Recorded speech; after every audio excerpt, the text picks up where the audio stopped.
అలా ఈ వినాయకుడు పాలు తాగుతూ తొండంతో ఆ పక్క కూడా స్తన్యం వస్తాయని ప్రయత్నం చేశాడు.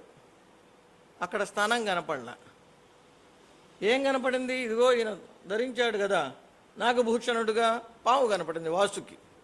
అది చూసి ఈయన మళ్ళీ భ్రమ కలిగింది. అహివల్ల బహారముగాంచి వే మృణాళ అంకుర శంకనంటాడు. ఓహోహో, తామరతూడులా, నాకు చాలా ఇష్టం ఇవంటే, పద్మాలంటే ఇష్టం, తామరతూడులంటే ఇష్టం, దాన్ని పట్టుకోబోతున్నాడు. ఈ భ్రమ ఎంత తీయగా ఉంటుందో చూడండి. అందుకని ఆ భ్రాంతి ఒకటి, వాళ్ళ కోసం ఎదురు చూడటం ఒకటి జీవితంలో మరపురాని ఆనందాన్ని కలిగిస్తాయి. అంత ప్రేమ మళ్ళీ ఎదుటి పడితే తగ్గిపోతుంది రోజు రోజుకి క్రమక్రమంగా. అందుకనే శృంగార రసానికి కూడా విప్రలంభం లేనిదే పరిపూర్తి కాదు అన్నాడు. దానికి దుష్యంతుడు మంచి మాట చెప్తాడు. యదా పిండ ఖర్జూరై రుద్వేజితస్య తింత్రిణ్యామభిలాష. ఈ ముంత ఖర్జూరాలు తిని తిని తిని ఈ తీపికి వెగటు పుట్టిందిట. కాస్త మధ్యలో అట చింతపండు చప్పరిస్తే నోటికి మళ్ళీ రుచి కలుగుతుంది అన్నట్లుగా మా తమ్ముడు చక్కగా సంగీతంతో అద్భుతంగా చెబితే విని విని ఉన్న మీరు మెల్లిగా ఈ పులుసు వంటి చింతపండు వంటి ప్రవచనాన్ని స్వామి ఏర్పాటు చేయించాడేమో అని నేను అనుకుంటూ ఉంటా అప్పుడప్పుడు. ఎందుకంటే ఆయన రాగాలతో పాడతాడు, నేను రాగాలతో పాడలేను. పద్యంగా చదవటం వరకే భగవంతుడు నాకు ఇచ్చినటువంటి వరంగా నేను భావిస్తున్నాను. ఈ భ్రాంతి పరస్పరం భ్రాంతి ఉంటుంది. ఒకప్పుడు ఒకళ్ళకే భ్రాంతి ఉంటుంది, ఒక్కొక్కప్పుడు పరస్పరం వాళ్ళని చూసి వీళ్ళు, వీళ్ళని చూసి వాళ్ళు భ్రమపడతారు. ఈ భ్రమ మనకుంది, పశుపక్ష్యాదులకి ఉందండి. పలాశ ముకుళ భ్రాంత్యా శుకతుండే పతత్తియలిహి స్వపి జంబూఫల భ్రాంత్యా తమళింధర్తుమిచ్యతి. చిలుక ముక్కు ఎర్రగా ఉంటుంది, ఇది చెట్టు మీద వాలింది. వాలంగానే పలాశ ముకుళము, మోదుగా పువ్వు చిగురుటాకు అనుకుని మొగ్గలనుకుని తుమ్మెద వచ్చి వాలింది గబగబా. తుమ్మెద దగ్గరికి రాగానే తుమ్మెదను చూసి నేరేడు పండు అనుకుని అది ఆ తుమ్మెదను పట్టుకుంది. చిలుకని తుమ్మెదని ఎంత బాగా చెప్పాడో చూడండి. పలాశము కుళభ్రాంత్యా, ఎర్రగా ఉంది మోదుగ పువ్వులాగా. శుకతుండే, ఆ చిలుక ముక్కు మీద పతతి అళిహి, ఈ తుమ్మెద వాలుతున్నది. సోపి, ఆ తుమ్మెద కూడా చిలుక జంబూ ఫల ప్రాంత్య, నేరేడు పండు అనుకుని దాన్ని పట్టుకుంటున్నది. ఇట్లా భ్రాంతి చెందటానికి కూడా తగినంత కారణాలు ఉంటేనే మనం దూరం నుంచి మనిషిని నడకని బట్టో, వస్త్రధారాన్ని బట్టో, గొంతుని బట్టో ఒకళ్ళని చూసి ఒకళ్ళం భ్రమపడుతూ ఉంటాం. అలా ఈ భ్రమ కలగటానికి కారణం చెట్లు కారణమవుతున్నాయి, చిగుళ్ళు కారణమవుతున్నాయి, పువ్వులు కారణమవుతున్నాయి, చెట్టుని ఆశ్రయించినటువంటి జంతువులు కారణమవుతున్నాయి. సరే, వివాహమైంది, అప్పగింతలైన జాగ్రత్తగా విష్ణు అమ్మయ్య అనుకుని తన ఇంటికి తాను వెళుతున్నాడు పాల సముద్రానికి.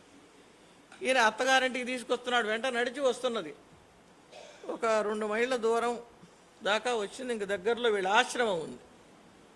ఆ ఆశ్రమంలో ఎప్పుడు వేదఘోష, అగ్నిహోత్రాలు, సరే భగవంతునికి సంబంధించినటువంటి కథాభాగాలు ఇవన్నీ మారుమోగుతూ ఉంటాయి.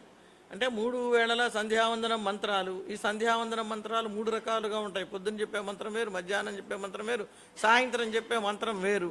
అట్లా అవి. వాటి తర్వాత వేదం చదవకూడదని నిషిద్ధ రోజులలో పురాణాలు. ఇట్లా వాళ్ళు ఎప్పుడూ మంచిగా ఉంటుంది.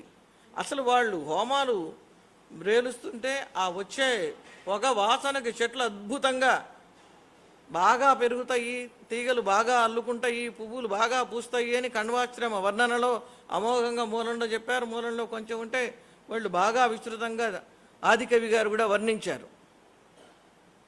అలా ఘోష వినపడుతున్నదండి. ఏమిటి ఆగిపోయింది వచ్చే మనిషి. ఏమిటన్నాడు. ఏమిటేమిటి నేను అక్కడికి రానంది. కారణం ఏమిటి అన్నాడు. నకి వాసోను రూపోయం వేదధ్వనియుతో మమ నాత్రాగమిష్యే భో బ్రహ్మన్ నయస్వ అన్యత్రమాచిరం. బెబ్బే, ఆ వేదఘోష నా చెవులకు అసలు పనికిరాదండి. దరిద్ర దేవత ఉండే ప్రదేశాలు, లక్ష్మీదేవి ఉండే ప్రదేశాలు. ఎక్కడ వేదఘోష ఉంటే అక్కడ లక్ష్మీదేవి ఉంటుంది, ఎక్కడ మంత్రాలు ఉంటే అక్కడ లక్ష్మీదేవి ఉంటుంది, ఎక్కడ దీపారాధన దేవతార్చన ఉంటే అక్కడ లక్ష్మీదేవి ఉంటుంది. ఈవిడికి ఇవేవీ పడదు. అక్క చెల్లెళ్ళే పాపం, అక్కయ్య కోసం అంత తాపత్రయపడింది చెల్లెలు. ఆవిడ ఉండే ప్రదేశాలు వేరు, ఇదిగో ఈవిడ ఉండే ప్రదేశాలు వేరు, ఆ వేదఘోష, ఆ మంత్రాలు, ఆ యజ్ఞాలు నాకు అసలు గిట్టవు, నన్ను వేరే ఎక్కడికన్నా తీసుకెళ్ళిపోవంది.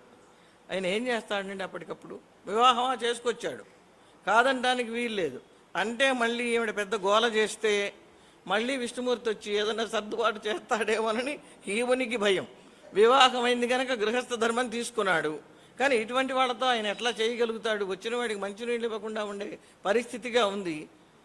పాపం ఆలోచించి అక్కడ ఇంతలో ఆ పెద్ద రావి చెట్టు కనపడింది. ఈయన అదృష్టం కొద్ది విష్ణుమూర్తే అక్కడ ఆ రూపంగా కనపడ్డాడు. ఇక కనపడంగానే అశ్వత్థ వృక్షమూలేస్మిన్ అలక్ష్మి స్థీయతాంక్షణం, ఓ దరిద్ర దేవత అన్నాడు. అందుకే ఈవిని జ్యేష్ఠాదేవి అంటారు. పెద్దమ్మాయి కదా, లక్ష్మి కానిది అలక్ష్మి, నువ్వు ఎట్లాగూ లక్ష్మీ స్థానాన్ని పొందలేవు కనుక ఇదిగో ఈ చెట్టు కింద కూర్చో, నేను వచ్చే వరకు కూర్చో, నీకు మంచి అనువైన ప్రదేశం నేను వెతికొస్తా. మరి ఆవిడకి సరిపోయిన కోరికలు ఉన్నాయి కదా, ఎక్కడ వేదఘోష ఉండకూడదు, అతిథి సత్కారాలు ఉండకూడదు, భార్యాభర్తలు పోట్లాడుకోకుండా ఎప్పుడు భార్యాభర్తలు పోట్లాడుకోవాలి, అతిథులు ఎవరికి సత్కారం చేయకూడదు, ఇంట్లో ఎవరు మనశ్శాంతిగా ఉండకూడదు, ఇట్లా ఎన్నో నియమాలు పెట్టింది. సరే, ఆ నియమాలన్నీ ఉన్న చోటు వెతుక్కొస్తానన్నాడు. అసలు చూడండి, లోకంలో ఒక సామెత ఉంది, ఆలికి అన్నం పెట్టడం ఊరికి ఉపకారం. ఎంతో ఉపకారం, మామూలు ఉపకారం కాదు అసలు. ఇప్పుడు కలి ప్రభావం చేత ఈ జ్యేష్ఠాదేవి అన్ని చోట్ల సంచరించి ఎక్కడ సరి అయినటువంటి సంబంధాలు లేకుండా చేసేస్తున్నది. అది మనం తెలుసుకున్నామంటే మనంత చుక్కబడే వాళ్ళు ఉండరు. భార్యాభర్తల మధ్య తగాదాలు పెడుతున్నది, అన్నాతమ్ముల మధ్య తగాదాలు పెడుతున్నది, గురు శిష్యుల మధ్య తగాదాలు పెడుతున్నది, ఇక్కడ అక్కడ అన్న ఒక నియమం లేకుండా విజృంభణ చేస్తున్నది ఈ జ్యేష్ఠాదేవి ప్రభావం వల్ల. అందుకని ఆయన చెప్తున్నాడు, ఆవాసస్థానమాలోక్య యావదాయామి అహం పునః, నీకు సరి అయిన చోటును నేను చూసి వచ్చి చెప్పే వరకు నువ్వు ఇక్కడే కూర్చోమని.